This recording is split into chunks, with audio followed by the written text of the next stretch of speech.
আজকে তো আমাদের রাইমা সোনার জন্মদিন, তাই আজকে সকালবেলাতে সবাই বলল যে একটু লুচি আর ডাল বানাও, আর রুটি তরকারি ভাত এগুলো আর বানিও না, আজকে একটু লুচি ডাল খেতে ইচ্ছে হচ্ছে।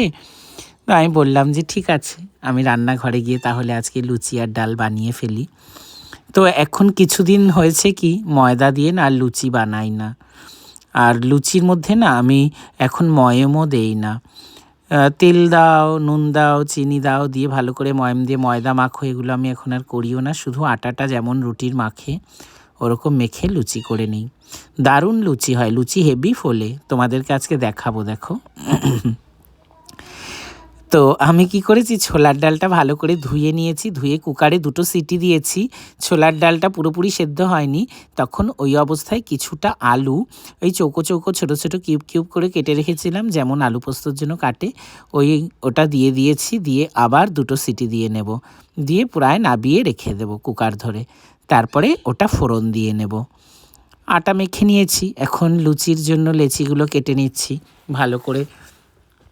দেখো, গোল গোল করে নিয়েছি যাতে বেলার সময় আমার তাড়াতাড়ি হয়ে যায়, এক্সট্রা করে আর না বেলবো আবার গোল করব এরকম না। ডালটা সেদ্ধ করে নিয়েছিলাম, ডালটা এবার একটু ফোড়ন দিয়ে নেব।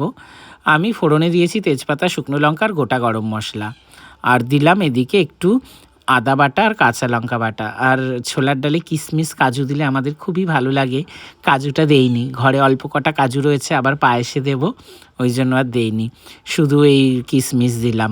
নুন হলুদ দিয়ে মশলাটা ভালো করে কষে নিয়েছি, আর এবারে সেদ্ধ করা ডাল আর আলুটা দিয়ে দিলাম। এই তো ব্যাস হয়ে গেল, ভীষণ সিম্পল।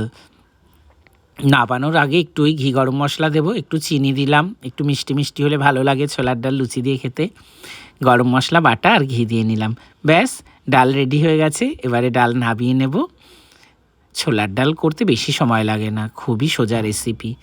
যাই হোক, এবারে ডালটা 2টো ভাগ করে নিই, যদি একটা বাটি না লাগে ওই জন্য এটাতে ভাগ করে নিলাম, ওটা ভাগ করে নিলাম, যদি থেকে যায় থেকে যাবে। আর যদি 2টো থেকেই খেতে শুরু করে দিই তাহলে 2টোই কেমন একটা হয়ে যাবে, তাই আমি তরকারি সবসময় 2 ভাগ করে রাখি, যদি একটা শেষ হওয়ার পর আরেকটা প্রয়োজন হয় তাহলে নাবাই।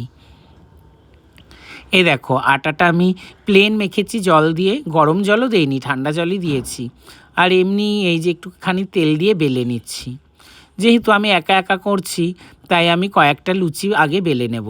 আর লুচি বেলা হয়ে গেছে, তেলের মধ্যে দিয়ে দিচ্ছি, এখনই দেখো না কেমন কেমন একটা ফুটবলের মতন হয়ে ওঠে।